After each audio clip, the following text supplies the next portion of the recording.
यं ब्रह्मा वरुणेन्द्र रुद्रमरुत स्तुवन्ति दिव्यैस्तवै वेदै साङ्गपदोक्रम पनिषदै गायन्ति यं समगाः ध्यानावस्थिता तन्रतेन मनसा पश्यन्ति यं योगिनो यस्यन्तं न विदुः सुरसुरगणा देवाय तस्मै नमः श्रीमत्सचन्दन चर्चितोज्ज्वलभू शुक्राम्बरा मल्लिका मालाङ्कृतकुण्डला प्रवीलसन्मुक्ता वलिशोभिता सर्वज्ञाननिदान पुस्तकधरा रुद्राक्षमालाकरा वाग्देवी वदनाम्बुजे वसतु मे त्रैलोक्यमाता चिरम् मुखं करोति वाचालं पङ्गुलघ्यते गिरिं यत्कृपा तमः वन्दे परमानन्दमाधवम् नमो भगवते तस्मै व्यासाय मिततेजसे यस्म प्रसादादात् वक्ष्यामि नारायण कथामिमाम् नारायणं नमस्कृतं नरं चैव नरोत्तमं देवीं सरस्वती व्यासं ततो जये मुदीरये या कुन्देन्दु सारहार धवला या शुभ्रवस्त्रावृता या वीणावरदण्डमण्डितकरा या श्वेतपद्मासना या ब्रह्मच्युत शङ्कर प्रवृत्ति देवैः सदा वन्दिता सा मा पातु सरस्वती भगवती निशेष जाड्यापहा कायेन वाचा मनसेन्द्रियैर्वा बुद्ध्यात्मना वा प्रकृति स्वभावा करोमि यद्यत् सकलं परस्मै नारायणायति समर्पयामि।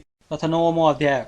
कुमारजी आज्ञा गर्नुहुन्छ हे अगस्त्य मुनि। त्यहाँ पछि इन्द्रादि समस्त देवताहरू महादेवले सतीदेवीलाई त्यसरी पीठमा बोकेर पृथ्वी भ्रमण गरेको देखेर वैकुण्ठ गएर विष्णु भगवानसित बिन्ती गरे, हे परमेश्वर, महादेवले शोक गरेको देखेर दुखी नहुने यो समस्त ब्रह्माण्डमा एउटा पनि जीव बाँकी छैनन्। हजुरले यो ब्रह्माण्डको रचना गर्ने र शिवजीले रक्षा गर्ने हो। हजुर दुईले नगरे विश्वको सुरक्षा अरू कसले गर्ला। यस बखत शिवजी दक्षको यज्ञबाट सतीदेवीलाई पीठमा बोकेर पृथ्वी भ्रमण गरिरहेका छन्। जबसम्म सतीदेवीको मृतदेह रहला तबसम्म शिवजी भ्रमण गरि नै रहनेछन्। अब हजुरको मायाले माखा वा झिङ्गा सृजना गरी औंसा वा किरा पारी सतीदेवीको अंश गलाएर पतन गरिदिनुहोस्। यस्तो सकल देवताको बिन्ती सुनि विष्णु आज्ञा गर्नुहुन्छ, हे देवता हो, तिमीहरूको कल्याणका लागि म आफ्नो मायाले झिङ्गा उत्पन्न गरी औंसा पारी सतीको देह गलाई पतन गराउँला। यसमा शङ्का नगरे हुन्छ।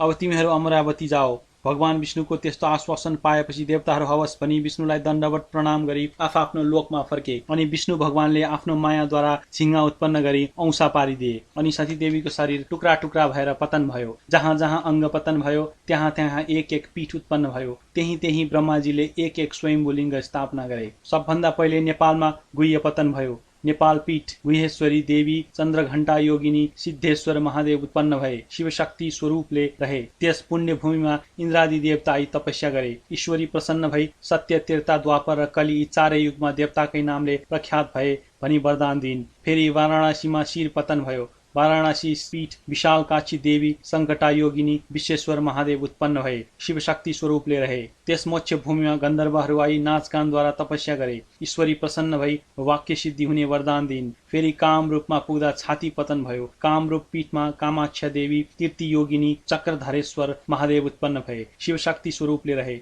त्यस पुण्य भूमिमा यक्षगण आएर तपस्या गरे। ईश्वरी प्रसन्न भएर स्वर्ग मर्त्य पातालमा सदा यक्षगणका नामले विख्यात हुनेछौ भनी वरदान दिइन्। फेरि पौरबन्दमा गएर दाहिने कान पतन भयो। पौरबन्द पीठ अम्बिका देवी चन्द्रवेगा योगिनी धनेश्वर महादेव उत्पन्न भए। शिवशक्ति स्वरूपले रहे। त्यस पुण्य भूमिमा दैत्यगण आई तपस्या गरे। ईश्वरी प्रसन्न भई देवगणलाई जित्न सके भनी वरदान दिइन्। फेरि कश्मीरमा गई जिब्रो पतन भयो। कश्मीर पीठ शारदा देवी घोर घण्टा योगिनी श्रमधारेश्वर महादेव उत्पन्न भए। शिवशक्ति स्वरूपले रहे। त्यस पुण्य भूमिमा किन्नरगण आएर तपस्या गरे। ईश्वरी प्रसन्न भएर इच्छा सिद्धि होस् भन्ने वरदान दिइन्।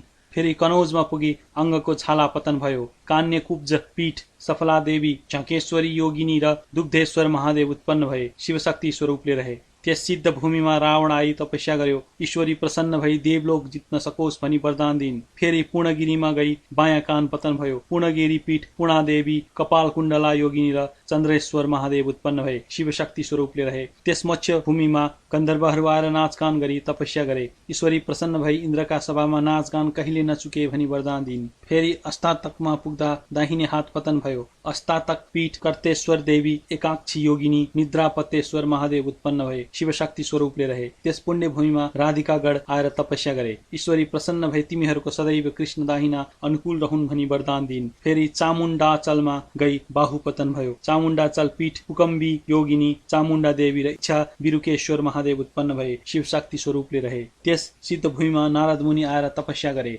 ईश्वरी प्रसन्न भई तिम्रो वाक्य सिद्धि होस् भनी वरदान दिइन्। फेरि एकावीरमा पुग्दा दायाँ हात पतन भयो। एकावीर पीठ सिद्धेश्वरी देवी, सिद्धा योगिनी, दुग्धेश्वर महादेव उत्पन्न भए, शिवशक्ति स्वरूपले रहे। त्यस पुण्य भूमिमा कर्णवीर आदि शमशान आएर तपस्या गरे। ईश्वरी प्रसन्न भई सम्पूर्ण मृतकको दाह गर्न सके भनी वरदान दिइन्। फेरि कामरोष्टमा पुग्दा घाँटी पतन भयो। कामरोष्ट पीठ कामिनी देवी महाकालेश्वर महादेव उत्पन्न भए, शिवशक्ति स्वरूपले रहे। त्यस सिद्ध भूमिमा लक्ष्मी आएर तपस्या गरिन्। ईश्वरी प्रसन्न भई सृष्टि स्थान हुन सके भनी वरदान दिइन्। फेरि त्रिश्वेतमा पुगेर मलद्वार पतन भयो। त्रिश्वेत पीठ महाकालेश्वरी देवी, विकट दन्ता योगिनी, त्रिपुरेश्वर महादेव उत्पन्न भए, शिवशक्ति स्वरूपले रहे। त्यस मत्स्य भूमिमा यमराज आएर नाना उपचारले पूजा सहित तपस्या गरे। ईश्वरी प्रसन्न भई ब्रह्माजीको सृष्टि संहार गर्न सके भनी वरदान दिइन्। फेरि कैलाश पर्वतमा पुगेपछि दाहिने पाउ पतन भयो। कैलाश पीठ पार्वती देवी, अम्बिका योगिनी, विश्वम्भरेश्वर महादेव उत्पन्न भए, शिवशक्ति स्वरूपले रहे। त्यस मत्स्य भूमिमा ब्रह्मा आएर अनेक स्तुति सहित तपस्या गरे। ईश्वरी प्रसन्न भएर वरदान माग भनिन् र ब्रह्माले तीनै लोकको सृष्टिकर्ता हुन पाऊँ भनी वरदान मागे। ईश्वरी प्रसन्न भई तथास्तु भनी वरदान दिइन्। फेरि भृगु क्षेत्रमा पुगी उपल्लो दाँत पतन भयो। भृगुपीठ शारदा देवी, ब्रह्मदाह योगिनी, सत्येश्वर महादेव उत्पन्न भए, शिवशक्ति स्वरूपले रहे। त्यस सिद्ध भूमिमा धर्मदन्त राजा आएर योग मार्गले तपस्या गरे। ईश्वरी प्रसन्न भई तिमीलाई कसैले जित्न नसकुन् भनी वरदान दिइन्। फेरि चन्द्रपुरमा गएर दक्षिण नेत्र पतन भयो। चन्द्रपुर पीठ चन्द्रादेवी, सिद्धा योगिनी, प्रकाशेश्वर महादेव उत्पन्न भए, शिवशक्ति स्वरूपले रहे। त्यस पुण्य भूमिमा 10 दिक्पाल आएर तपस्या गरे। ईश्वरी प्रसन्न भई तिमीहरू आफआफ्नो स्थितिमा रहन सके भनी वरदान दिइन्। फेरि केदारमा गएर देव्रेहात पतन भयो। केदारपीठ केदारेश्वर देवी, चामुण्डा योगिनी, कोटेश्वर महादेव उत्पन्न भए, शिवशक्ति स्वरूपले रहे। त्यस सिद्ध भूमिमा 11 रुद्र आएर तपस्या गरे। ईश्वरी प्रसन्न भई वरदान ल्याऊ भनिन् र 11 रुद्रले हामीहरूको तेज समान रहोस् भनी मागे। ईश्वरीले तथास्तु भनिन्। फेरि श्रीपीठमा पुग्दा तालु पतन भयो। श्रीपीठ कमलादेवी, भद्रयोगिनी, कमलेश्वर महादेव उत्पन्न भयो, शिवशक्ति स्वरूपले रहे। त्यस सिद्ध भूमिमा अष्टवसु आएर षोडशोपचारले पूजा र तपस्या गरे। ईश्वरी प्रसन्न भई वरदान ल्याऊ भनिन्। अष्टवसुले वाक्य सिद्धि होस् भनी मागे। ईश्वरीले तथास्तु भनिन्। फेरि एकावीरमा गएर नाभि पतन भयो। एकावीर पीठ एकवीरा देवी, गोरक्षा योगिनी, हाटकेश्वर महादेव उत्पन्न भए, शिवशक्ति स्वरूपले रहे। त्यस भूमिमा नागहरू आएर नाना रत्न मणिमाणिक्य चढाई पूजा र तपस्या गरे। ईश्वरी प्रसन्न भई वरदान ल्याऊ भनिन्। नागहरूले सप्त पातालको अधिपतित्व प्राप्त होस् भनी मागे। ईश्वरीले तथास्तु भनिन्। फेरि जालन्धरमा पुगेर तल्लो ओठ पतन भयो। जालन्धर पीठ ज्वालापा देवी, ज्वालामुखी योगिनी, पिशाचेश्वर महादेव उत्पन्न भए, शिवशक्ति स्वरूपले रहे। त्यस सिद्ध भूमिमा कामधेनु गाई आएर नित्य दूध अर्पण गरी तपस्या गरिन्। ईश्वरी प्रसन्न भई वरदान ल्याऊ भनिन्। कामधेनुले मेरो दूध, दही, घिउ, मलमूत्र सधैँ पवित्र मानियोस् भनी मागिन्। ईश्वरीले तथास्तु भनिन्। फेरि कुशलान्तमा पुगेर कपालका केश पतन भए। कुशलान्त भूत घण्टा योगिनी, क्षीरेश्वर महादेव उत्पन्न भए, शिवशक्ति स्वरूपले रहे। त्यस मत्स्य भूमिमा अश्विन्यादि 27 नक्षत्र आएर भक्ति साथ तपस्या गरे। ईश्वरी प्रसन्न भएर वरदान ल्याऊ भनिन्। नक्षत्रहरूले ज्योतिष शास्त्र हाम्रो अधीनमा रहोस् भनी मागे। ईश्वरीले तथास्तु भनिन्। फेरि मल्लवीमा पुगेर बायाँ पैताला पतन भयो। मल्लवी पीठ महाकाली देवी, कारला योगिनी, भूपालेश्वर महादेव उत्पन्न भए, शिवशक्ति स्वरूपले रहे। त्यहाँ द्वादशादित्य आएर तपस्या गरे। ईश्वरी प्रसन्न भई वरदान माग भनिन्। द्वादशादित्यले हामी 12 महिनाका अधिपति रहौं भनी मागे। ईश्वरीले तथास्तु भनी वरदान दिइन्। फेरि देवकोटामा पुगेर बायाँ घुँडा पतन भयो। देवकोटा पीठ भद्राक्षी देवी, ललिता योगिनी र मातेश्वर महादेव उत्पन्न भए, शिवशक्ति स्वरूपले रहे। त्यस पुण्य भूमिमा मेदासी 12 राशि आएर तपस्या गरे। ईश्वरी प्रसन्न भई वरदान माग भनिन्। राशिहरूले मनुष्य हाम्रो अधीनमा रहन् भनी मागे। ईश्वरीले तथास्तु भनी वरदान दिइन्। फेरि गोकर्णमा पुगेर बायाँ कान पतन भयो। गोकर्ण पीठ भैरवी देवी, एक जङ्घा योगिनी, योगेश्वर महादेव उत्पन्न भए, शिवशक्ति स्वरूपले रहे। त्यस सिद्ध भूमिमा विष्कुम्भादि योगहरूले ठूलो कष्ट गरेर तपस्या गरे। ईश्वरी प्रसन्न भएर वरदान ल्याऊ भनिन्। ती योगीहरूले ज्योतिष शास्त्र हाम्रो अधीनमा हुन् भनी मागे। ईश्वरीले तथास्तु भनिन्।